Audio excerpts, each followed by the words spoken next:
All right, then, and it's quick.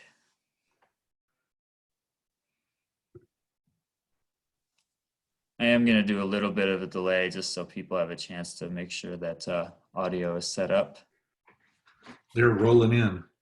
Yep, they are indeed. A lot of people need some information.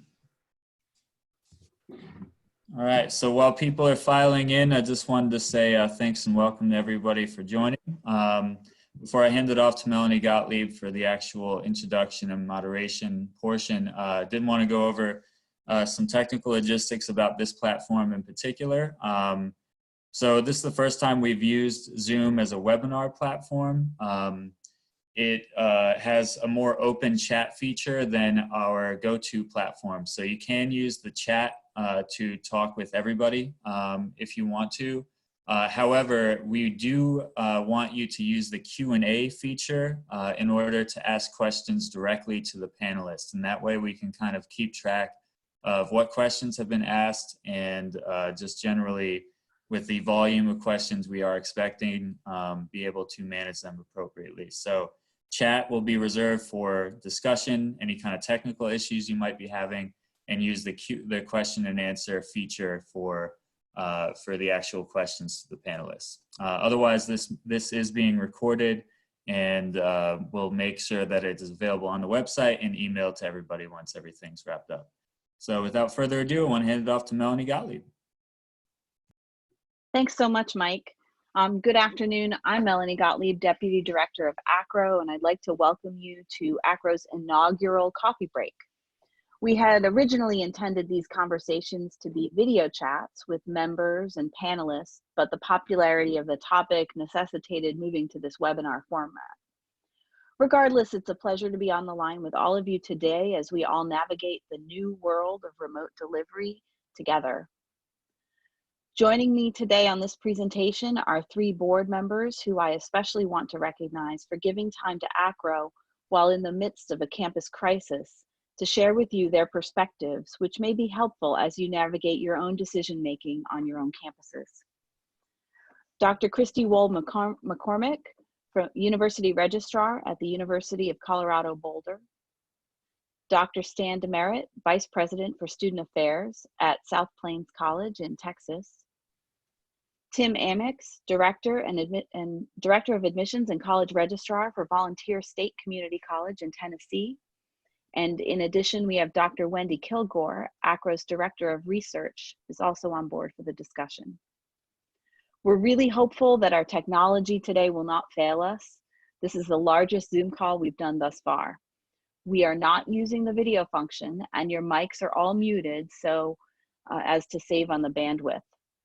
We ask that you use the Q&A function as described by Mike Sisson at the bottom of the screen. We will address these questions as best we can during the Q&A section of the webinar at the end. Please don't use the chat function unless you have something that is more technical in nature. With so many of you on the call, we know that we will not be able to answer all of your questions. Rest assured, they will be collected and added to the ever-growing list of policy questions that our guidance team is working through every day. Who is the guidance team, you might ask?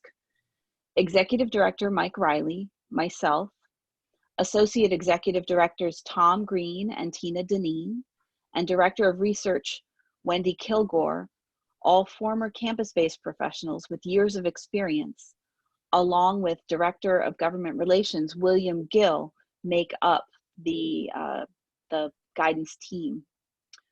We're using established ACRO standards and guidance and re-envisioning them through the lens of the current COVID-19 crisis, and then consulting with subject matter experts from our board of directors. While this is not the typical way that ACRO has released new guidance, we are trying to balance the process of member development with the need to address the current crisis with something immediate to support you as you navigate the new normal. We want to give you guidance that is thoughtful and well-developed, yet timely. So here's what we're going to do today in this time. I've just done the introduction, And then I'm going to give you a very quick overview of some currently available resources that you might find useful that are not necessarily directed to COVID-19, but nevertheless have very strong guidance that you can use as you navigate decision-making and policy change on your campus. Then we're going to talk to Dr. Wendy Kilgore about upcoming surveys. Then we will talk to our board members to get their institutional perspectives. And then we will give an overview of the draft guidance in light of COVID-19. And then we'll have Q&A. Mike, you can go ahead and direct the next slide. The first guidance, the first policy guidance I'd like to direct you to is the just released academic record and transcript guide. Our COVID-19 guidance aligns with the latest ARTG. It's available in the bookstore. And there are quite a few reminders in that transcript guide around business continuity planning, which we're all very intimately familiar with now. Next, Mike. Additionally, I want to bring your attention to a book that's been on the shelf for a little while on student displacement. Chapter 6 specifically addresses medical outbreaks on campus, and for a limited time, we have offered a free download of Chapter 6. And so that is available right now on the ACRO website, and if you'd like to take a look at it, feel free to download it. If you were interested in the full book, that is available in our bookstore, and it's also available in Kindle format from Amazon. Next, Mike.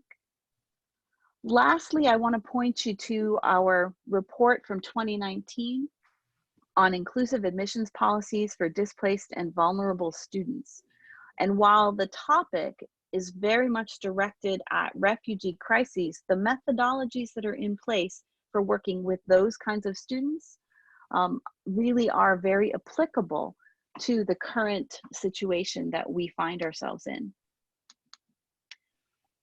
Essentially, the philosophical approach to any disruption or any crisis practice is around clear communication to stakeholders, transparency of practice to stakeholders, consistency of approach and in your application of practice, and acting in the best interest of the student. The application of all of these above give you the appropriate balance between the protection of your institutional integrity and the support of student success. I'd like to turn it over to Wendy to talk about upcoming 60-second surveys. Thank you. We normally roll out 60-second surveys only once every couple of months, but in light of the questions that we are receiving and our other member organizations are receiving about all the various practice changes that are out there and the interest from members in wanting to know what other institutions are doing, we're going to try to roll out a couple fairly quickly back to back, taking little chunks at a time. The first one will be in the next several days, directed at primary contacts only and focusing on specifically grading practice changes. And then we'll try to roll out another one probably shortly thereafter, within a few days or a week, about transfer practice changes. And open for any other ideas or areas of focus on those little surveys, trying to make them very short so that we can get them turned around and back up on the website. Thank you.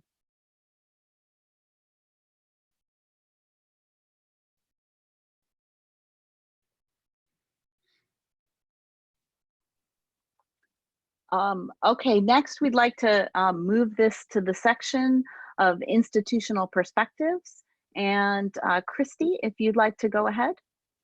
Yes, thanks, Melanie. And thank you for everybody for participating in this. We realize that these are unprecedented times, and each campus has its own story and journey related to the situation that we're dealing with right now. And what works best for one campus might not always be the best path for another. Yet we're hoping that with some common understanding of options being utilized across campuses, we'll better be able to determine both our immediate needs and shape future decisions related to admissions and records.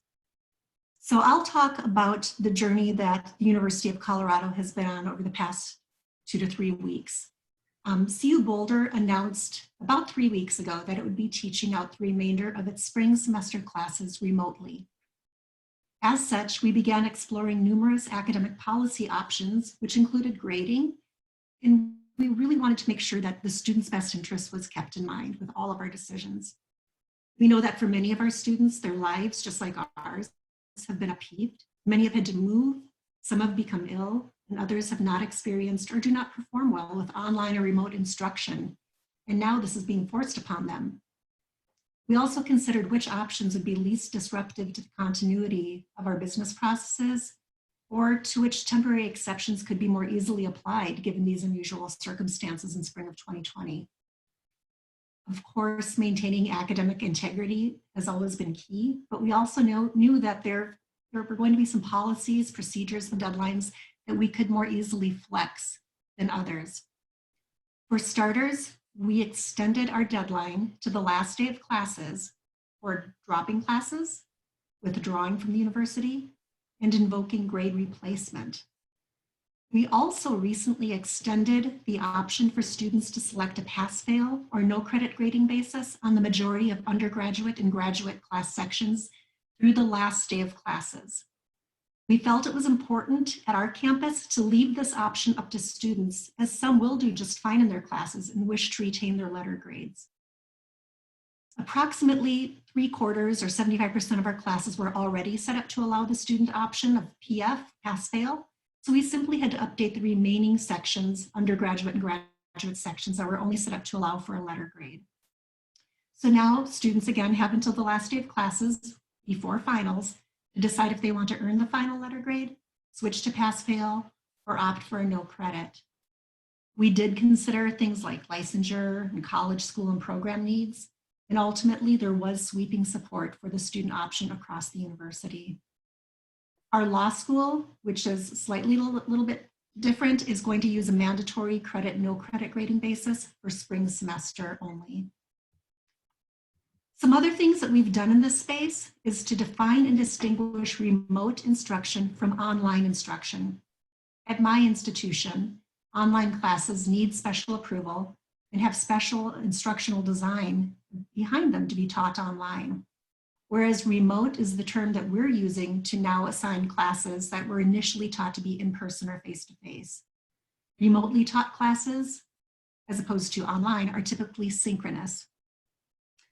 This decision was made not only to distinguish remote classes from online classes, but also based on consideration for special populations of students, such as international students, veterans, athletes, and others. We do realize that federal and other guidance is currently being reviewed or changed for some of these special populations given these unusual circumstances, and we'll be paying close attention to what guidance comes out for those special populations. We're currently testing our degree audit system to not count pass or P grades earned in spring 2020 against the pass caps that are, or ceilings that are set by our colleges, schools, or programs. We are working with our vendor to hopefully make this exception process easier. We decided to enforce our standard grade replacement policy, however, which does not allow students to replace prior grades with a grade of P. So that is one policy that we did not flex on. We are developing reports for academic departments, including one that they can pull to see which of their students have elected the pass-fail option in any classes, so they can do any necessary outreach or advising if appropriate, if they think maybe a different decision would be in the student's best interest based on their career goals. At CU Boulder, faculty don't know when a student has selected pass-fail. So they assign the letter grade, and our system, where PeopleSoft School, converts it to a pass or a fail. At the end of the semester, we inform the colleges and schools that we will provide them with a report of their students who selected the pass-fail option, as well as the original faculty input grade. And this is going to be only used for prerequisite clearing on classes that had a minimum required grade that's otherwise not satisfied by a P or a pass. In terms of academic standing, we're just now beginning to explore those rules to see if we'll flex any of them for spring, including probation, suspension, warning, and dean's list. We have a little bit of time to make those decisions. So like all of you, we are doing triage on the most important things first. And finally, we've recently decided to make all of our summer classes, which begin on or before June 1st, remote. While we did not change the instruction mode of the spring classes that had to shift, we do plan to be more proactive with our summer sessions and assign them a new special remote instruction mode, along with a specialized class note that explains what remote teaching and learning means. Students are currently enrolling for summer, so we want to make sure that we're as transparent as possible with them. And a decision about the remainder of our summer classes will be made in mid-April. So those are all of the considerations over the last 2 to 3 weeks that we've had significant discussions, negotiations on, and have rolled out to our students. And I can turn this over to Stan, who can talk about what has happened at South Plains College during this period of time. Thank you, Christy. South Plains College made a determination on March 12th, just 3 days following the announcement from Texas Tech that they would extend their spring break from the week of 3/16 until the next week, beginning classes again on March 30th. Immediately after that, we decided to move all classes effective 3/12 to online format. Initially, we thought that we would do a hybrid or options for courses, since we're a community college and have a lot of technical courses, to be put somewhat online for the didactic or lecture portions, and then for skill instruction, do them in small groups. However, the governor came out earlier this week, late last week, and stated that due to distancing, social distancing in the state, we would not be able to do so. So the college took it upon ourselves to say all classes online. If at the end of this, we need to see course competencies being fulfilled through especially technical courses of showing competency of how to do a weld or material identification, that type of thing with those technical courses, that could be done shortly thereafter. May result in an incomplete in the course until those competencies could be met. So we may be issuing quite a few incompletes. However, we do have with our faculty the opportunity to limit the length of those incompletes. Currently, as of Tuesday of this week, the Dean of Arts and Sciences polled all of the faculty regarding pass-fail options in the arts and sciences courses. And based on return, we came back as an institution and decided not to do pass-fail options that are currently outside of our policy. Therefore, we do not automatically flip that over, as you've probably seen a lot of institutions do in the past day or so, if you've been keeping up with Registel or even your state or regional listserv. All courses, however, based on our state of Texas Higher Education Coordinating Board, as well as SACCOC, so the Association of Colleges and Schools, says that we must meet those competencies that we outlined in each one of our courses. So we're ensuring that somehow, no matter what we do, we find ways to ensure that those competencies are being met.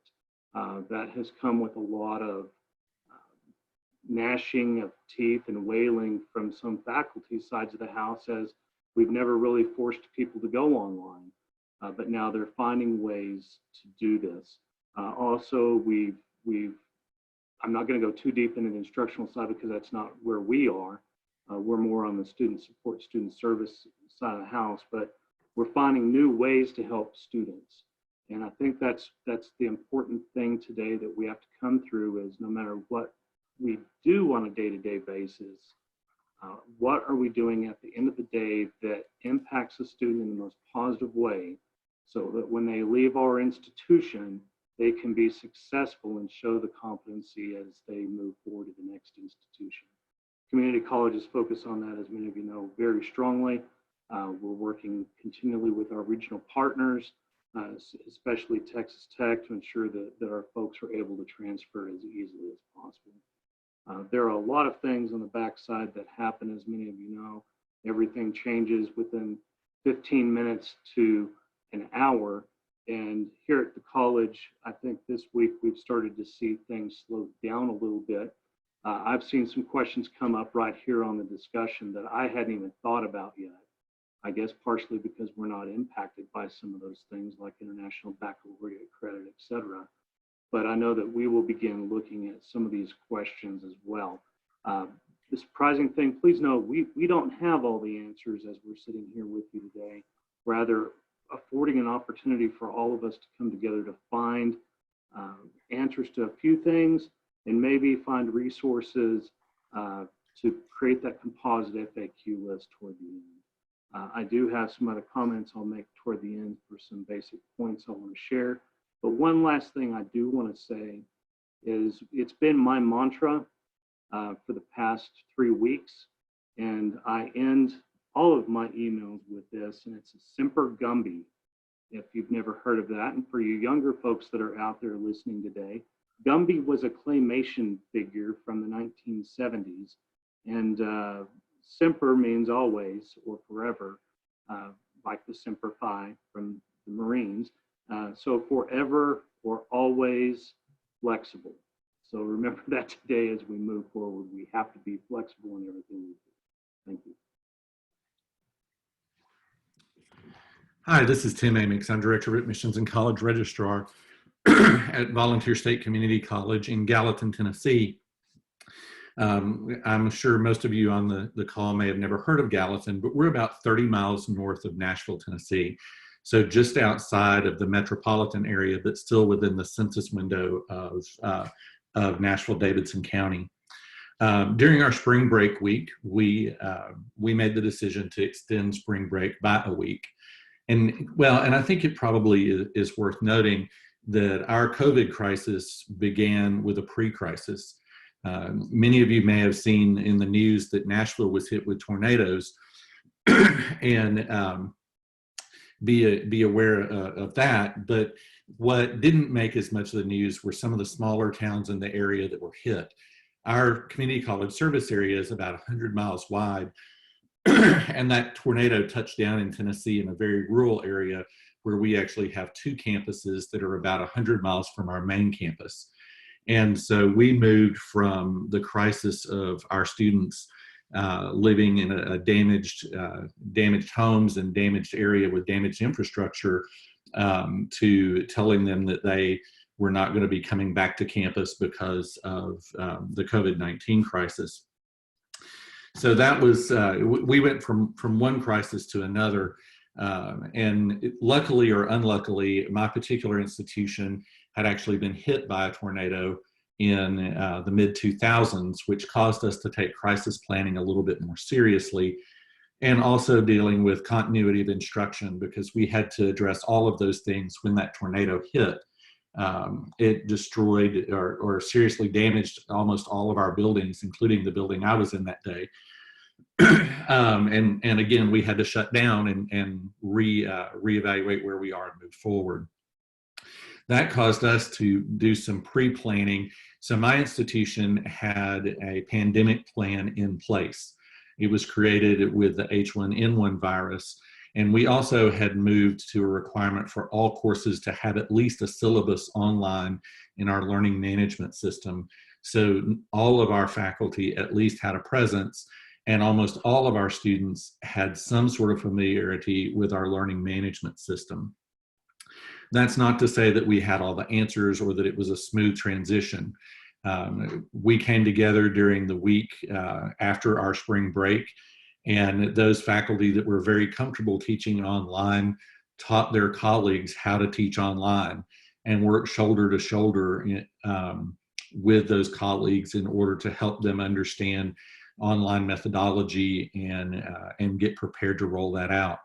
During that week, our scale up pandemic plan went into effect and actually made several changes during that week, so that by Friday, we were no longer having group meetings. We were following CDC recommendations, but no longer having group meetings, and had moved all faculty online for the final steps of moving their courses. We've since moved to an essential personnel model. Our 3 areas of continuous concern have been the ability to deliver proctored tests through our testing center. We've outsourced that at the moment. Also our telephones. With all of the other technology that we had, one of our oldest pieces of technology was the one that was the most trouble, because the software just simply was not meant to be taken home. It was meant to be used on campus, and so we've had challenges there. We also have struggled a little bit with a few other things, but in our continuity plan, the one thing that still remains is our need to send postal mail. We still are a paper transcript institution, although our state has accelerated our planned timeline for moving to PDF transcripts, and I should be live within about 14 days. So that's a pretty quick turnaround time for all the community colleges in Tennessee. But we've realized that because we are still so paper driven, that our mailroom is actually the hub of activity at the moment, and essential personnel and essential schedules, as more and more of our campus closes down, is still the central thing that we're scheduling around. We probably have about 20 or 30 employees that are working on campus now, with a plan to scale that down even further next week. We too have addressed many of the things that others have talked about. Our institution is not moving to a blanket pass-fail. We are sticking with our letter grades, but we are preparing for and have put in place suggestions and thoughts on a heavier appeal load that we're expecting. And as far as late withdrawals and that sort of thing, we also have been told by our state governing board that we may not change our last day to drop with a W. However, one of the things that Ball State did that was a little different than our sister institutions was when we decided to have a second week of spring break, we moved our entire semester and everything in it back by 1 week. So the time of instruction will remain the same for our students. We have canceled our commencement, and we are committed. I'm working daily now on rolling out a virtual commencement, but we will not be gathering together our students and their families for a spring commencement. The one other thing that we've remained focused on is providing mental health resources for our students, as well as the technical resources needed to continue their education. And that also includes the primary need of food. Each of our campus locations has a food bank, and we've attempted to keep those food banks open throughout the crisis, because we know that more than 10% of our student population has some sort of food or housing insecurity. As we move through this, just like everybody else, for us, it's thoughts and prayers, struggling with our staff, and situations that even after they feel more stable, continue to change on a daily basis. So with that, I'm going to turn this back over to Christy so we can take a look at some of the guidance that is coming from ACRO. Thank you, Tim. So we're pulling up the start of what it was surely going to be an evolving site that ACRO is working on diligently and maintaining based on new guidance, best practices, needs of our campuses. So this will be live, I believe, in a few days, and Wendy can fill us in a little bit more on that. But this is going to be the hub for where information related to FERPA, grades, transcripts, transfer are all going to be housed as they specifically relate to the COVID-19 crisis. We're going to focus on the grades and grading practices on transcript notations right now. And again, this is an evolving document. I'm not going to read it verbatim. It will be made available, but we do provide guidance on some best practices here. The initial guidance is really twofold. One is if your institutions continue to teach in an online or remote mode, it's recommended if you're able to continue with your current grading schema. That's wonderful. We do realize that many institutions have already made decisions to change grade modes for spring. And, but we also know that that won't be the accepted model for all campuses. So I think whichever path you go down is fine, as long as your guidelines, your policies, your deadlines, and your exceptions are clear, defensible, and consistently applied to all students. Communication really is going to be key in how this is articulated, not just to your students, but to your advisors, your faculty, and other campus stakeholders who support them. There's also guidance on this page for what happens in the event your institution either ceases offering classes altogether, or if individual classes need to be canceled because they are not able to be offered in a remote or online mode. And there's also going to be, if you scroll to the bottom of the page, some questions and considerations, many of those things that we've talked about in some of our campus overviews that you should take into account when making decisions. Again, about communication, about impacts of non-standard letter grades on degree requirements, on degree audits, on academic standing, on things like financial aid and veterans eligibility. And how will this impact admission policies?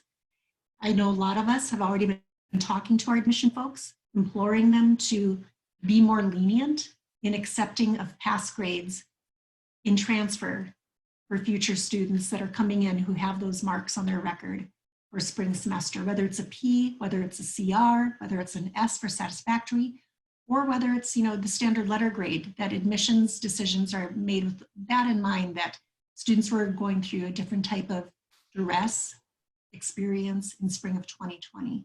So all of this guidance, again, will be developed in more detail as more information is known. But again, ACRO is not a governing body, so it's really important for you all to consider things that are very specific to your campus. There may be system or state guidance on some of these things. As Tim mentioned, that the Tennessee Board of Regents came down with a mandate about drop deadlines.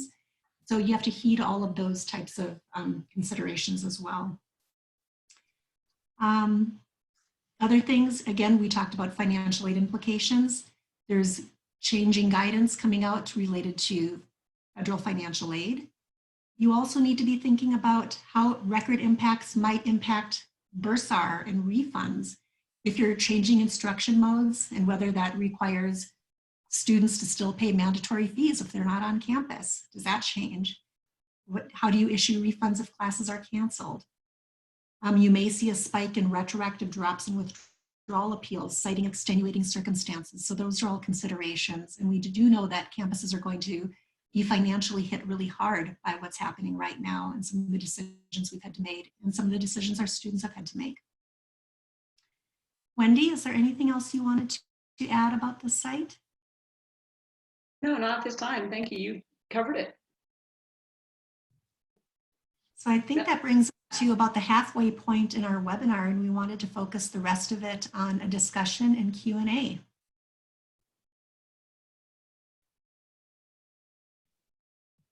Thank you, everyone.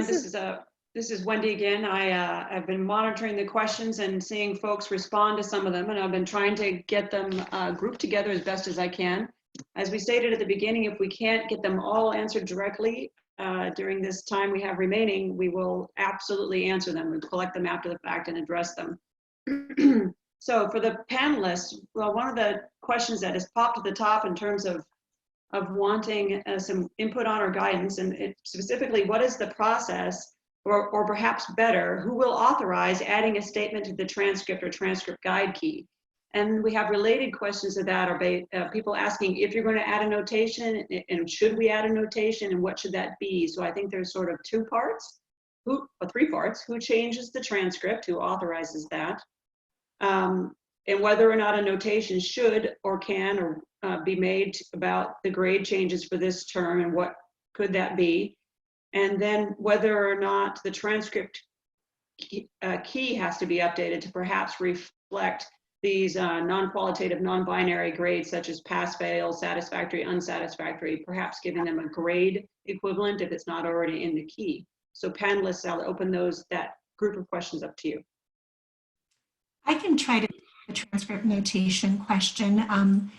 As we all know, many of us have had to act really quickly or react very quickly to some of these situations, and some campuses have already been making decisions in this space, and others are still considering what they're going to do. I do know that I've seen two different camps on this. Some institutions are planning to put a transcript notation citing the unusual circumstances of spring 2020, citing the global pandemic, or other such language may have affected traditional grading norms and practices. Others are talking about perhaps just putting something on the legend or the key that addresses spring 2020. You know, I think that decision is going to be should be based on how sweeping the changes and impacts were. If you completely changed your grading mode to require all students to go to a credit, no credit, or pass fail or S or U basis, and that's not your typical norm, it might warrant putting something different on the face of the transcript, because that term, spring 2020, is going to look very different from all the others. If you're not changing your grading basis, or if you're giving students the option, it may not be as drastic of a change to the reader of the record when they're going through that, and maybe a notation on the legend is more appropriate in those cases. I can tell you at my campus, we haven't made a decision yet on that. Right now, I'm leaning more toward the legend because we don't have a mandatory, everybody's using a different grading basis. It's going to be student option.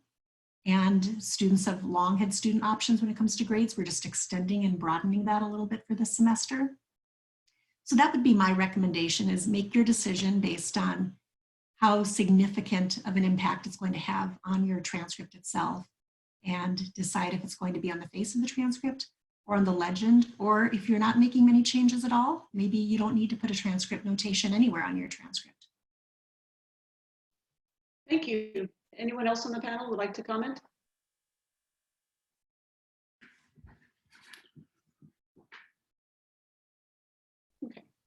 The part of the guidance that ACRO's developed is relative to the transcript notations on there, so that is going to be on that page, which Melanie has noted that it is the site is still in draft mode and not going to be linked to the main site until next week, but it's live and you can visit it, but it's still draft mode. But we do have some general guidance there and some thoughts around it. Thank you, Christy. Mm-hmm. Next sort of group of questions is folks are asking about how, if community colleges and other institutions where transfer students move to pass, fail, or other non-qualitative binary grading scheme, how are universities going to take those classes and transfer? I can say from the ACRO perspective, we are also working on some guidance specific to how transfer guidance for these kind of grades for this term in particular, and recommendations about how you might want to consider treating them.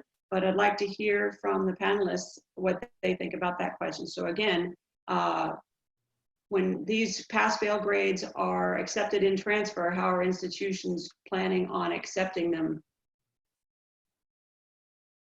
From the, I'll just take this from my perspective out in rural West Texas, and some of you Texans out there will laugh about that.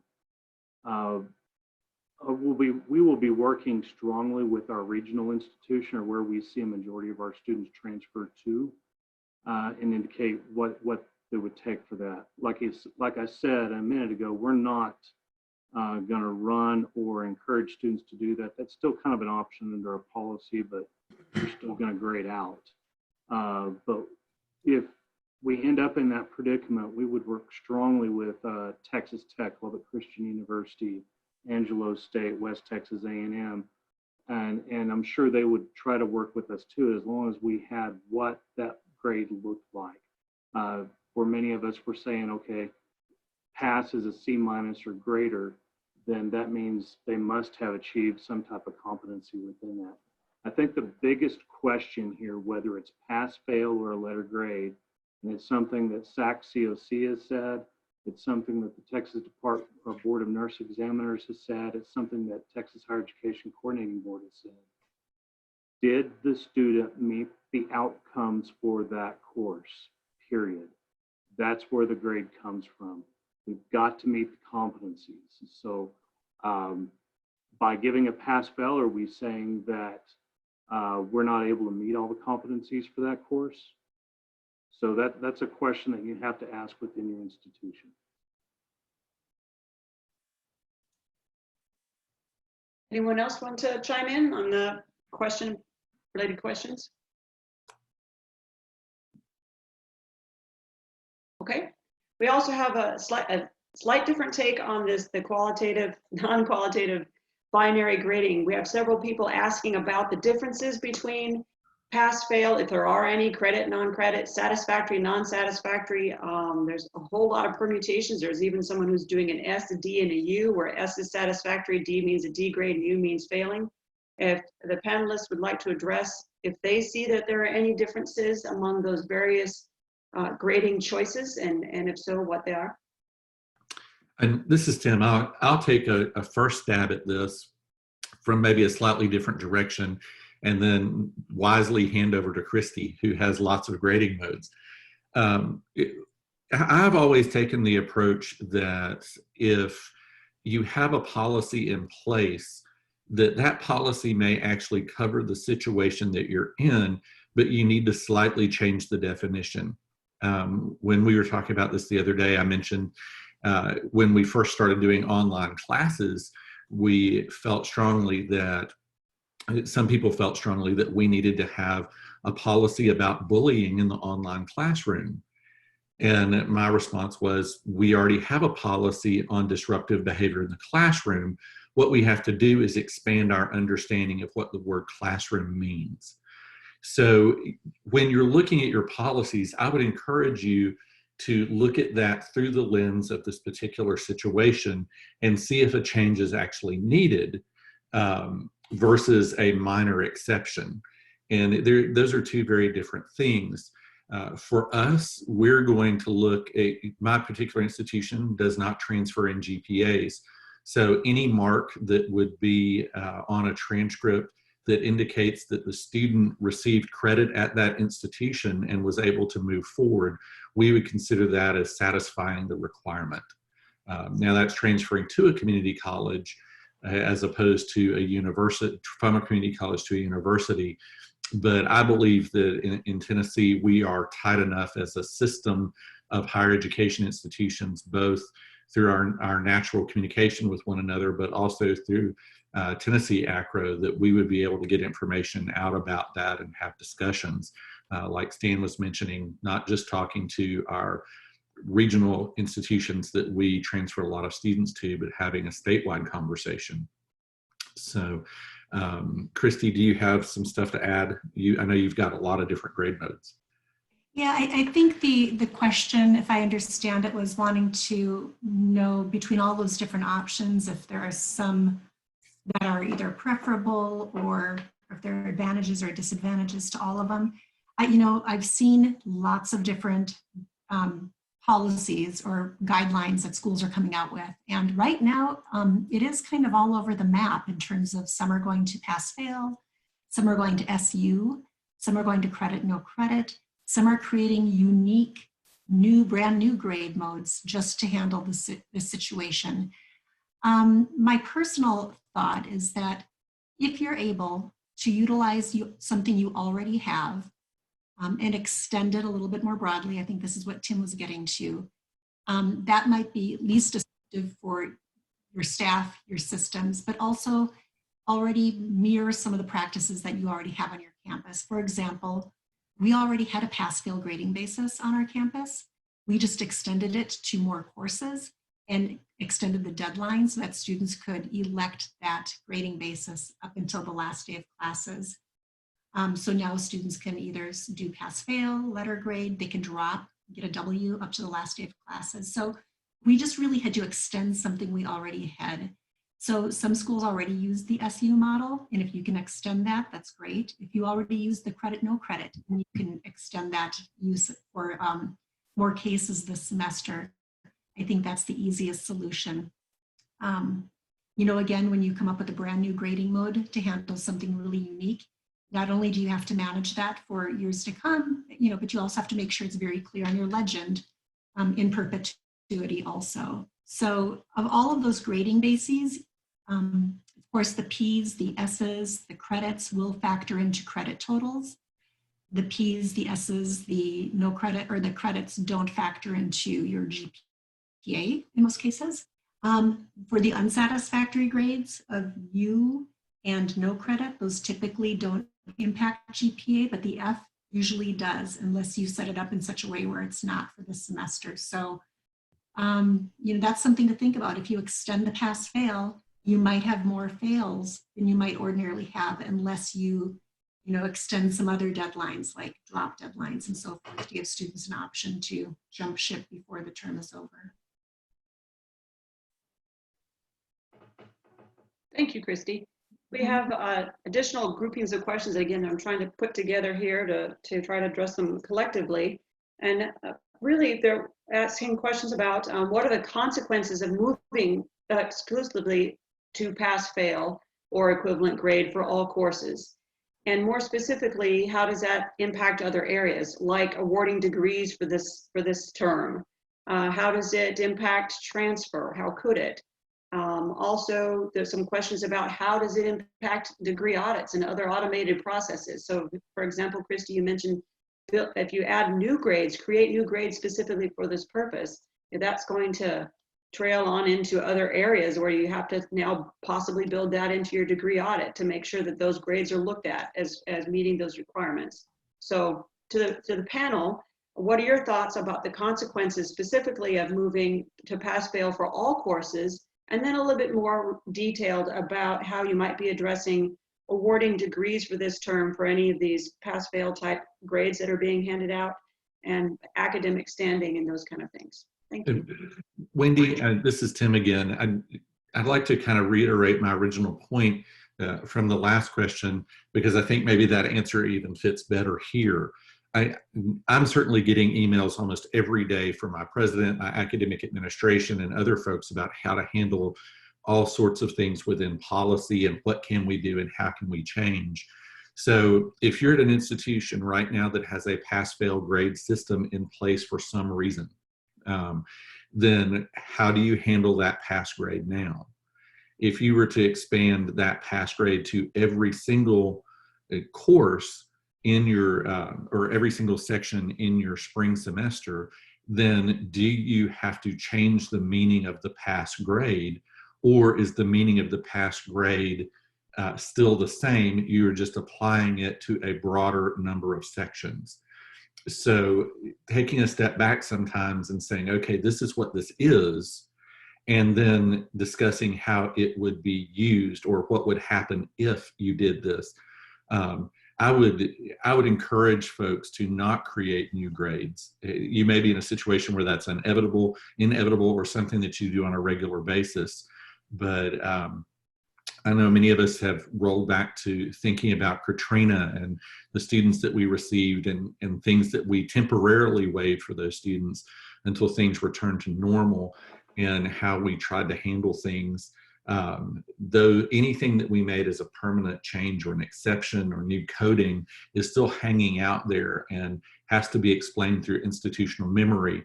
But those things where we were able to help those students within our normal business process are things that we no longer have to worry about. So again, if you're thinking, okay, we're going to give every student a pass-fail, well, what does that mean to a student that got a pass-fail last spring? And then now take that lesson or that rule or that policy and apply it to every student, and you should have the answer to your question. And if you don't have a pass-fail and you're moving in that direction, then I would encourage you to look at sister institutions that have that in place and work on a proposal from that perspective. I'll just jump in on that too.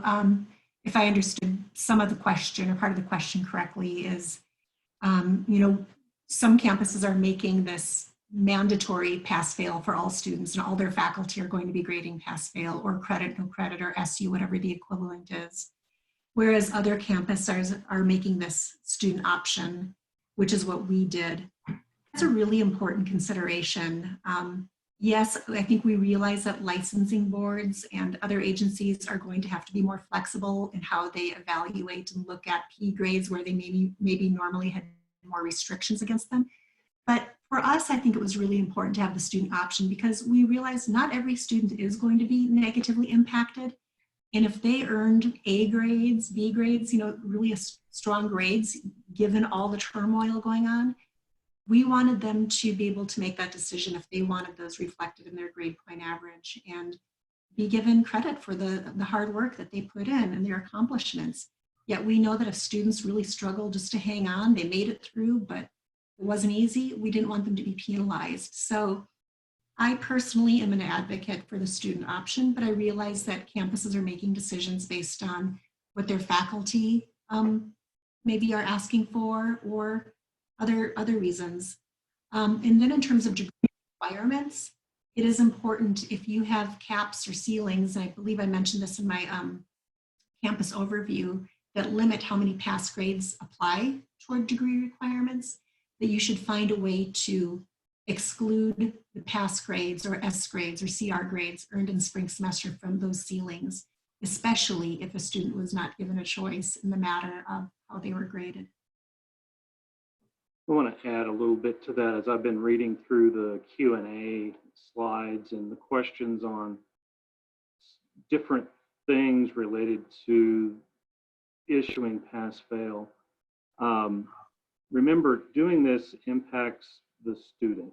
And I'm not an advocate for or against, but there's some things that we see with our students. Certain students expect certain things.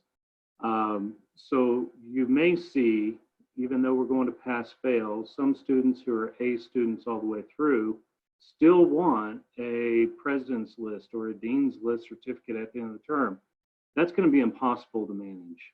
There's no way to do that on a pass-fail scale, because you're saying when you pass, you're passing with at least this grade value. So in many cases, that's well below your dean's list or president's list or your term honors appropriation. So you could have some students that are rather upset with that, but they're going to have to get happy in the same shorts they got mad in, I guess. And I hate to be blunt about that, but I don't know how else to say that.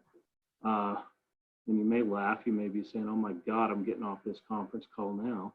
But it's the fact of everything we make a decision on is going to be a concentric circle, just like throwing that rock in the water. It's going to ripple to the next thing, to the next thing, to the next thing. So as we go out and make these decisions, make sure as an institution we're looking forward to what that next thing is. We make this decision, what may happen here, not to gloom and doom, but making sure you're weighing out pros and cons going forward. I think that's very, very important. I'm having to jump off of this call, and we are nearing time, but I've got another call with our executive council in about 3 minutes. But I just want to leave you guys with some stuff and not close it out, but leave you before I do go. Know that you're not alone. Make sure you're collaborating and supporting your administrators and your executives' decisions. Make sure you take care of yourself. Remember the student and your fellow employees. And as always, Semper Gumby. So we'll talk to you guys later, and I'll hand that back off to my colleagues. Thank you. This is Wendy again. Would any remaining panelists like to address how you're handling academic probation? So students who are currently on academic probation and standing this semester? That is the next item of discussion on the University of Colorado Boulder campus. We had to focus on some of the immediate needs of getting our grading bases adjusted, getting announcements out to students, making decisions about commencement, and making decisions about our early summer classes in which students are currently enrolling. So again, we're kind of doing a triage approach, but academic standing is something that is on our list to discuss and decide how we're going to handle it. I have to be honest, we have not made a final decision yet on how we're going to handle that, but I'd be happy to give an update to anybody who'd like to know once we've made those decisions. I'm kind of in the same shape as Christy. We're discussing things as we have to. Academic standing can, as far as probation suspension, can wait just a little bit. I anticipate that we may be a little lenient there. But right now, I'm much more concerned knowing that my student population is not very change tolerant when it comes to, sharp 90-degree turns in what's going on. So I'm far more concerned in trying to figure out different ways that, as registrar with the data at my fingertips, that I can help identify students that are at risk of not continuing. I'm much more worried about the students. I do know that some campuses have made decisions to just not do academic standing, or things like dean's lists this semester, just to waive all of those for one semester only. But I think it really, again, comes back to what you're deciding to do with your grading bases. Thank you. Again, we have a lot of questions that are remaining in only a few minutes. I would like to see if the panel can address just one more, and then I'll try to summarize the other questions that we have and how we're going to try to address those for you, or how our plans to address them for the attendees. Do either of you have any plans in place for addressing incompletes from last semester to this semester who weren't able to complete their class for whatever reason due to COVID, and whether or not your incomplete plans for the current term are impacted in some way? This is Tim. That's a pretty short answer for me. Our deans have approved that all I grades can be extended throughout the fall term. So fall 19 I grades don't have to be resolved until the end of fall 20. And we're encouraging faculty to work with their students, but we're anticipating an increase in I grades at the end of the semester and are prepared to monitor that increase. Currently, and this is something we've actually been looking at changing at the University of Colorado Boulder, but for right now, this serves us well, is we give students 1 year to resolve an incomplete. We've been talking about shortening it, but this right now is going to advantage those students who need some extra time. So if they had an incomplete from fall semester, they will have through this fall semester to complete. If there is somebody who had through the spring semester to complete and they need an extension, I'm fully anticipating we would be lenient on that. You know, if somebody's graduating and they need the course, obviously that would impact their degree eligibility. But if it's not for a graduating student, we will have leniency. We did instruct faculty not to just broadly assign incomplete grades to students this semester because of this situation, but to uphold our typical standards with incomplete. So if they have to be student initiated, a significant amount of work has to have been completed. And there has to be a clear plan for them to complete in that reasonable amount of time. So we have so many other options right now that we don't want incomplete to be kind of broadly used for situations where we wouldn't ordinarily apply it or have it put into place. Thank you both. I'm going to try to summarize the remaining questions and how we're going to address them. They seem to fall into a series of buckets. One is the grading practices we've been talking about primarily on this webinar. And when you have a chance, those of you who are on board with this, if you can see the links to the temporary or the draft website. Many of the questions that you have asked in the Q&A section and in the chat, as I'm casually looking at that, are addressed to one degree or another in the guidelines we have out there so far. And as was mentioned earlier, that is a live document, so it will be updated. There are some things I can see that we should probably add a little bit more content to on that page based upon the webinar here, which is fantastic. We always learn from all of you. The second bucket would be sort of the admissions bucket. People are asking about what are you going to do about international baccalaureate credit and AP credit and those kind of things for incoming students with regards to how do we recognize their accomplishments in those areas if the tests are not going to be given? Also about transfer, that is an ongoing question. You know, people have asked how are these grades going to affect transfer, or how should we treat them in transfer? That is a guide page that we are also working on, recommendations and questions to consider for transfer. We also had a few questions more in there about the graduation ceremonies, commencements, what's going to virtual, what does that mean? We might be able to get some answers out there relative to that, how folks are doing it. And a lot of these things are also tying together to the surveys I proposed, which I've also had a couple of questions about. I will get that grade or intend to get that grading practice survey, the one that's tied mostly to the webinar today, out in a few days. And then turn around like I typically try to do for the 60-second surveys, which is with descriptive quick responses within about 5 business days. And then we will roll on to the next one and try to do the same thing. These are moving targets, so it takes us a little bit of time to refine that survey, but we'll definitely get them out there and turned around, because a lot of the questions today on the webinar are about what people are looking to see what others are doing.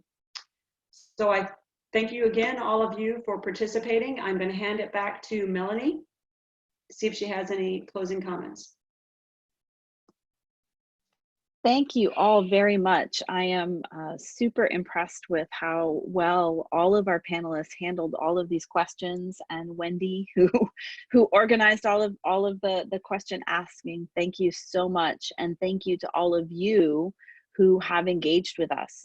This actually, I think, worked pretty well. We will get the recording out and any kind of transcription of the conversations in terms of the Q&A and the chat as quickly as we can.